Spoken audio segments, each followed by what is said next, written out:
Hey, how's it going, guys? Assad here, and you're gonna learn about Math.cbrt.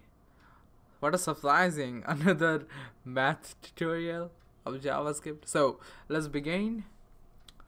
So what we're gonna do is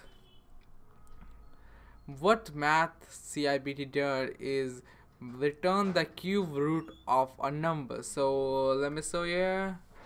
We will use Math.cbrt and pass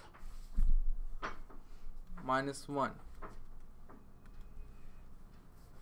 So what's gonna happen is show the root of that. So it always -2.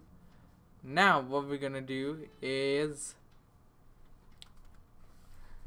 log it on a console and use a good property like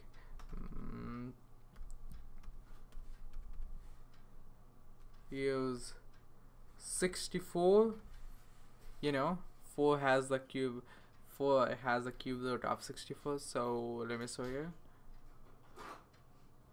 So it's 4. So that's it for today's video, guys. See you guys next time.